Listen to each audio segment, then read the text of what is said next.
दोस्तों नमस्कार। मैं श्यामनाथ यादव अम्बेडकरवादी।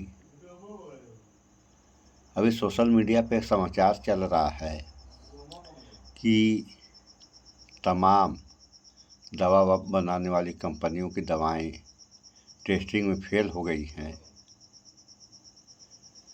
तो इस समाचार को पहले आप लोग थोड़ा सुनिए, उसके बाद फिर आगे बात हो। भाजपा नेता नरेंद्र मोदी ने और उनकी पूरी टीम ने मिलकर आपके जान की कीमत लगाई है।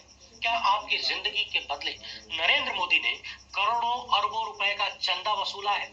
जिस डॉक्टर को भगवान का रूप समझा जाता है और जिस डॉक्टर की लिखी दवाई बिना सोचे समझे हम लोग घोट जाते हैं, ये मानकर घोट जाते हैं कि वो दवा हमारा जीवन बचाएगी, क्या मोदी ने पैसे के लिए आपके उस बहुमूल्य जीवन को भी कॉम्प्रोमाइज कर दिया? क्या नरेंद्र मोदी के लिए अरबों रुपए का चुनावी चंदा भारत की 140 करोड़ की आबादी की जिंदगी से ज्यादा महत्व रखता है?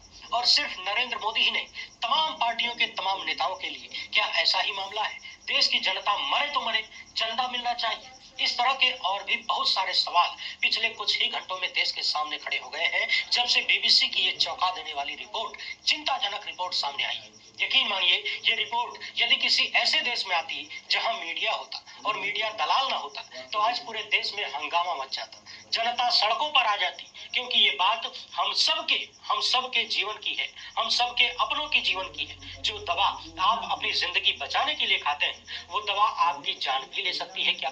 और क्या चुनावी चंदा आपकी जान की कीमत की भरपाई सत्ता को पैसा देकर कर सकती है? जी हाँ, बीबीसी ने अभी जो रिपोर्ट जारी की है, उसमें बताया गया है कि हमारे देश की बहुत सारी ऐसी दवा बनाने वाली कंपनियां हैं जिनकी दवाएं टेस्टिंग में फेल हो रही थी। यानी वो दवा जिस काम के लिए बनी थी, या तो उस काम के लायक नहीं थी, या फिर कोई न कोई गड़बड़ी थी।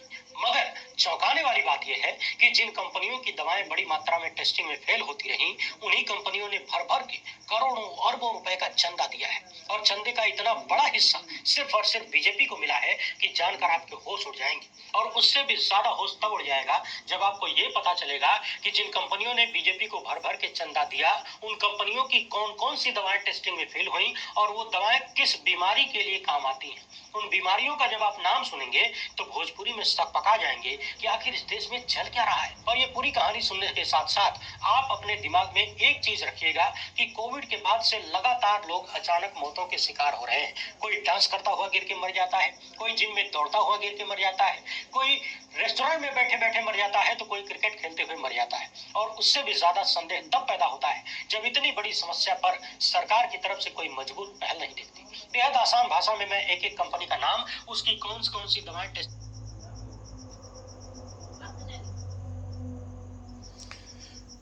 तो ये समाचार आप लोगों ने देखा, आगे थोड़ा और दिखाएंगे अभी। तो सवाल ये पैदा होता है कि सीरम इंस्टीट्यूट जो वैक्सीन बनाने वाली कंपनी थी, शायद उस पर भी सवाल पैदा हुआ है। और वैक्सीन उस कंपनी ने बनाया और इतने लोगों ने लगवाया, और समाचार में आप लोग देखे ही हैं, सुने ही हैं। हम भी समाचार में सुने थे कि ड्राइवर बस ले जा रहा है और स्टीयरिंग पे मर गया। अगर उसकी तबीयत खराब रही होती पहले से तो गाड़ी चलाने जाता नहीं। शादी समारोह है, कुछ औरतें जा रही हैं, उसमें एक औरत गिरती है, मर जाती है, क्या वो हार्ट फेल हो गया? आदमी शादी समारोह में नाच रहा है, अगर तबीयत खराब रहती तो बारात में नहीं जाता, और बारात में गया है, नाच रहा है और गिरा, मर गया, क्या हुआ? हार्ट फेल हो गया। अरे भाई, ये कैसा हार्ट फेल है? हार्ट फेल आज से नहीं हो रहा, हार्ट फेल बहुत पहले से हो रहा है। तो तब के हार्ट फेल में अब के हार्ट फेल में ये अंतर हो गया, तो अंतर क्यों हुआ? इस पे कौन विचार करेगा, सरकार या जनता? ये बात और है, यहाँ के लोग खास तौर से स्वास्थ्य से संबंधित बहुत ही लापरवाह रहते हैं। जितनी लापरवाही स्वास्थ्य से संबंधित है इस देश में लोगों के अंदर, इतनी शायद दुनिया में कहीं न हो। तो आदमी जब स्वास्थ्य से लापरवाही करेगा, इस पर ध्यान नहीं देगा, तो कुछ भी हो सकता है। हो गया तो कुछ लोग तो यहाँ के ऐसे हैं कि हो गया तो अब भगवान भरोसे रहते हैं कि हो गया तो यही लिखा हुआ था, हो गया। लिखने पर संतोष करते हैं और दवा भी करते हैं, तो ये न इधर ही के हैं ना उधर ही के हैं, दोनों तरफ हैं। तो आगे थोड़ा आप लोग ये समाचार और सुन लीजिए, उसके बाद फिर बात लोकसभा चुनाव को लेकर पंजाब से बड़ी खबर सामने आई। देख लीजिए, इस पार्टी के साथ भारतीय जनता पार्टी ने 2019 के चुनाव के बाद गठबंधन किया था और हाल ही में 2-3 दिन पहले ही गठबंधन तोड़ा गया है। आपके मन में सवाल आ सकता है कि चंदा तो किसी भी पार्टी को दिया जा सकता था, मगर देखने वाली बात यह है कि बीजेपी, बीआरएस, उसके बाद ये दवा कंपनियां सिक्किम क्रांतिकारी मोर्चा को भर भर के पैसा क्यों दे रही हैं, जबकि कांग्रेस जो कि राष्ट्रीय पार्टी है, इतनी पुरानी पार्टी है, उसको वही कंपनी कभी 3 करोड़ देती है तो सिक्किम क्रांतिकारी मोर्चा को 8 करोड़ देती है। सवाल ये है कि क्या इन दवा कंपनियों के लिए सिक्किम की एक छोटी सी पार्टी इतनी ज्यादा महत्व रखती है कि उसको इतना मोटा मोटा चंदा दिया जाए? दवा कंपनियां ये मोटा मोटा चंदा उसी पार्टी के लिए यानी सिक्किम क्रांतिकारी मोर्चा पार्टी के लिए ही दे रही थी, या फिर भारतीय जनता पार्टी रहा है जो टेस्टिंग में दवाएं फेल हो रही है उन ही फिर से 10 करोड़ का बॉन्ड खरीदती है? इसने बीआरएस को 32 है जो दिल्ली की शराब नीति, बाकी कुछ और कंपनियों के नाम है। लगातार भारतीय जनता पार्टी के हिस्से इतना मोटा मोटा चंदा क्यों दे रही है? और फिर जिनका सैंपल फेल हो रहा है, जो टेस्टिंग में दवाएं फेल हो रही हैं, उन कंपनियों को भर भर के चंदा देने की जरूरत क्यों है?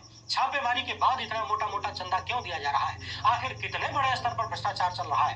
क्या इन सारे मामलों की जांच नहीं होनी चाहिए? और अब तो कहानी हद से ज्यादा गंभीर हो चुकी है। सोचिए, अब मामला सीधे सीधे हमारे आपके जीवन के ऊपर मंडराने लगा है। कायदे से तो जो अचानक मौतों की खबरें सामने आ रही थी, उन सब की बारीकी से जांच होनी चाहिए कि क्या उनमें से कोई भी व्यक्ति ऐसी किसी दवा का सेवन करता था जो दवाएं इन कंपनियों ने बनाई और टेस्टिंग में फेल हुई, जो दवा हम अपना जीवन बचाने के लिए खाते हैं खरीदती है। तो इस बारे में पहला नाम है यशोदा इस पे जनता को आवाज़ उठानी चाहिए। जो दवा कंपनियां भर भर के सरकार लापरवाह हो गई है, होती थी कोई, और कांग्रेस के उन आरोपों सरकार को कुछ करना नहीं है, की छापेमारी होती है और उसके कुछ दिन बाद इसने कुल और सरकार कुछ दिन बाद ही फिर से 10 करोड़ का बॉन्ड खरीदती है। करेगी भी क्या? आज तक कोरोना की दवा बन नहीं पाई और काफ़ी विकास यह देश कर लिया है। विश्वगुरु बनने वाला है, डिजिटल तो हो ही गया, और एक बीमारी की वैक्सीन आज तक नहीं बन पाई। क्या विकास है? अगर विनाश को ही विकास कहा जाए तो इससे बढ़िया और क्या होगा? तो इस पर विचार करें आप लोग। इस वीडियो में इतना ही। स्वच्छता अपनाएं, शुद्ध खाएं, स्वस्थ रहें, शिक्षित बने। जय विज्ञान, जय संविधान। नमस्कार।